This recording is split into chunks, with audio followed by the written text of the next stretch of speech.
Hello friends, welcome to Shah சமையல். இன்னைக்கு நம்ம அருமையான எறா பிரியாணி எப்படி செய்யறதுன்னு பார்க்க போறோம். ரொம்ப ஈஸியான மெத்தட்ல ஹோட்டல் ஸ்டைல்லே நம்ம செஞ்சிரலாங்க வீட்ல. ரெசிபிக்குள்ள போறதுக்கு முன்னாடி ஷா சமையலோட ரெட் கலர் சப்ஸ்கிரைப் பட்டனை பிரஸ் பண்ணிடுங்க. பக்கத்துல இருக்கிற பெல் ஐகானையும் பிரஸ் பண்ணிடுங்க. உடனுக்குடன் நீங்க அப்டேட்ஸ் எல்லாம் உங்களுக்கு கிடைச்சிரும். இந்த ரெசிபி பிடிச்சிருந்துச்சுன்னா லைக் கொடுத்துருங்க. ப்ரான் பிரியாணி செய்யறதுக்கு ஒரு பேன்ல 5 டேபிள் ஸ்பூன் அளவு வெஜிடபிள் ஆயில் சேர்த்துக்கங்க.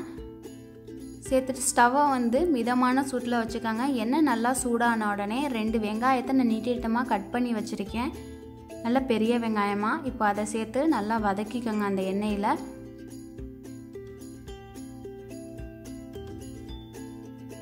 இந்த மாதிரி பிரியாணியை நீங்கள் வீட்டில் செஞ்சு பாருங்கள். ரொம்ப பாராட்டு மேலே கிடைக்கும். பிரியாணியே பத்தாது, அவ்வளோ சூப்பராக இருந்துச்சு இந்த பிரியாணி.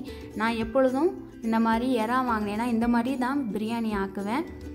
இப்போது கொஞ்சோண்டு உப்பை சேர்த்துக்கோங்க. அப்போ தான் சீக்கிரமாக வெங்காயம் வந்து வறுபடும். ஸ்டவ்வை வந்து மிதமான சூட்லேயே இருக்கட்டும். இப்போ இந்த வெங்காயத்தை நம்ம நல்லா கோல்டன் கலர் ஆகிற வரைக்கும் நம்ம நல்லா வறுத்துக்கணும். பாருங்கள், இப்போ நல்லா கலர் சேஞ்ச் ஆக ஸ்டார்ட் ஆகிடுச்சு. இந்த மாதிரி ஸ்டேஜில் நம்ம ஸ்டவ் ஆஃப் பண்ணிடலாம். நம்மளோட வெங்காயம் வந்து ரெடி ஆகிடுச்சு. ஒரு பிளேட்டில் டிஷ்யூ பேப்பர் போட்டு இந்த வெங்காயத்தை எடுத்து அதில் வச்சுக்கலாம். ஏன் நம்ம டிஷ்யூ பேப்பர் போட்டு வைக்கிறோன்னா, இந்த வெங்காயத்தில் எக்ஸஸாக எண்ணெய் இருந்தாலும் அந்த டிஷ்யூ பேப்பர் வந்து இழுத்துக்கும். பாருங்கள், நல்லா கிறிஸ்பியாக இருக்குது வெங்காயம் பார்க்கவும்.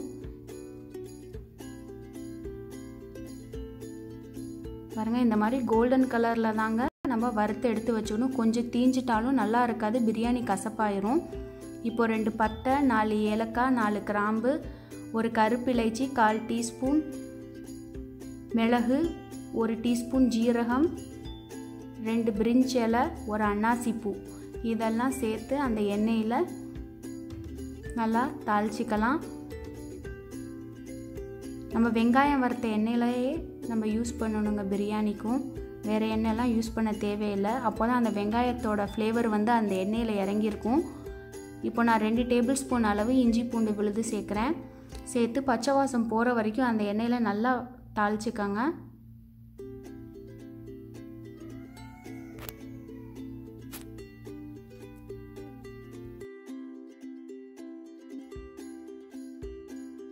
பூண்டு நல்லா வதங்கியாச்சுங்க. இப்போ வந்து 2 பச்சை மிளகா சேர்த்துக்கோங்க. சேர்த்து நல்லா வதக்கிக்கோங்க.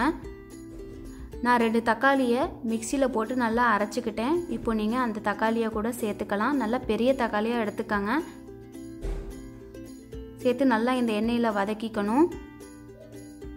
தக்காளி நல்லா வதங்கிருச்சுங்க. வதங்கி எண்ணெயெல்லாம் மேலே ஃப்ளோட்டாக ஆரம்பிச்சிருச்சு.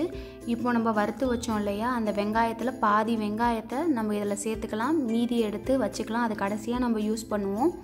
பாதி வெங்காயத்தை சேர்த்து நல்லா மிக்ஸ் பண்ணி விட்டுக்கோங்க. இப்போ நம்ம மசாலாவை சேர்க்க ஆரம்பிச்சிடலாம். 1/2 டேபிள் ஸ்பூன் அளவு மிளகாத்தூள், 1 டேபிள் ஸ்பூன் மல்லித்தூள், 1 டீஸ்பூன் ஜீரகத்தூள், 1 டீஸ்பூன் கரம் மசாலா, 1/2 டீஸ்பூன் மிளகுத்தூள், 1/2 டீஸ்பூன் மஞ்சத்தூள், இதெல்லாம் சேர்த்துக்கலாம். சேர்த்து நல்லா அந்த எண்ணெயில் வதக்கிக்கலாம். பச்சை வாசம் போகிற வரைக்கும் நம்ம வதக்கிக்கணுங்க. அந்த மசாலாவில் இருக்கிற பச்சை வாசம் போனால் தான் பிரியாணி சாப்பிடும் போது ரொம்ப சூப்பராக இருக்கும். இப்போ நல்லா வதக்கியாச்சு.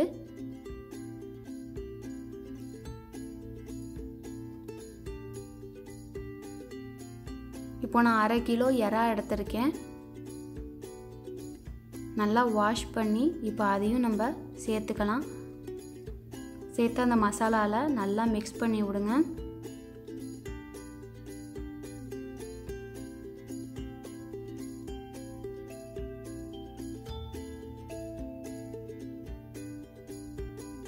எறா பிரியாணிக்கு ரொம்ப கம்மியாக தாங்க நம்ம தயிர் யூஸ் பண்ணணும். நான் 2 டேபிள் ஸ்பூன் அளவு தான் தயிர் யூஸ் பண்ணுறேன்.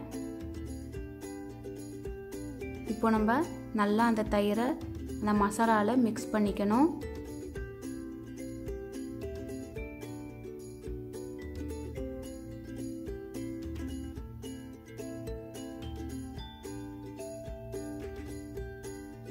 ஸ்டவ்வை வந்து மிதமான சூட்டிலே இருக்கட்டும். நல்லா மிக்ஸ் பண்ணிக்கிட்டே இருங்க. கீழே அடி பிடிச்சிடாமல் பார்த்துக்கங்க.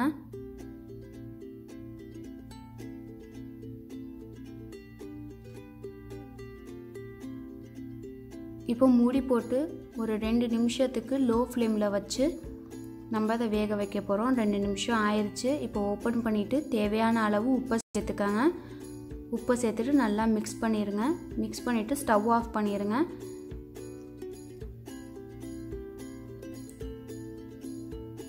ஸ்டவ் ஆஃப் பண்ணிவிட்டு கொத்தமல்லியும் புதினாவும் சேர்த்து ஒரு தாட்டி மிக்ஸ் பண்ணிடுங்க. மிக்ஸ் பண்ணிவிட்டு இந்த மசாலாவை நம்ம கொஞ்சோண்டு ஒரு பிளேட்டில் எடுத்துக்க போகிறோம்.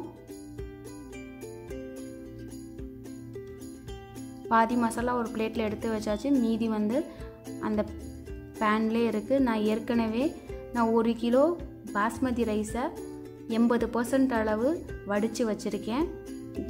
அதில் பட்டை, கிராம்பு, ஏலக்காய்லாம் அந்த தண்ணியில் போட்டு வடித்து வச்சுருக்கேங்க. அந்த மசாலாவுக்கு மேலே ஒரு லேயர் சாப்பாடு போட்டுட்டு கொஞ்சமாக வறுத்த வெங்காயம் தூவி விட்டுட்டு கொத்தமல்லியை தூவி விட்டுட்டு அந்த எடுத்து வச்சோம் இல்லையா அந்த மசாலாவும் மேலே எல்லாம் ஸ்ப்ரெட் பண்ணி விட்டுருங்க. ஸ்ப்ரெட் பண்ணி விட்டுட்டு மீதம் இருக்கிற சாப்பாடை அந்த மசாலா மேலே திருப்பியும் சேர்த்துருங்க.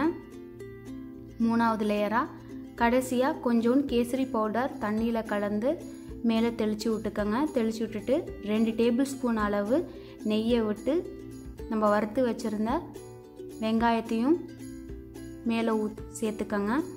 சேர்த்து மூடி போட்டு ஒரு 10 நிமிஷத்துக்கு லோ ஃப்ளேமில் தம் விட போகிறோம். ரொம்ப லோ ஃப்ளேமில் வச்சு 10 நிமிஷத்துக்கு நம்ம தம் விட்ருக்கோங்க. 10 நிமிஷத்துக்கு அப்புறம் ஒரு 2 நிமிஷம் கழித்து தான் நம்ம ஓப்பன் பண்ணணும். உடனே நம்ம திறந்துடக்கூடாது. இப்போது நம்ம பிரியாணி வந்து நல்லா சூப்பராக ரெடி ஆகிடுச்சு. பாருங்கள், அடியிலேருந்து நம்ம மிக்ஸ் பண்ணால் அந்த மசாலாலாம் சேர்ந்து வரும். ஹோட்டலில் எப்படி நம்ம வாங்கி சாப்பிட்றோமோ அதே டேஸ்ட்டில் வீட்லேயே நம்ம செஞ்சிடலாம். ரொம்ப சூப்பராக இருக்கும். கண்டிப்பாக நீங்கள் இதை வீட்டில் ட்ரை பண்ணி பாருங்கள். டேஸ்டியான ஈஸியான பிரியாணி ரெடி ஆகிடுச்சு. இந்த ரெசிபி உங்களுக்கு பிடிச்சிருந்துச்சுன்னா லைக் பண்ணுங்கள், ஷேர் பண்ணுங்கள், உங்கள் ஃபீட்பேக்கை கமெண்டில் தெரியப்படுத்துங்க.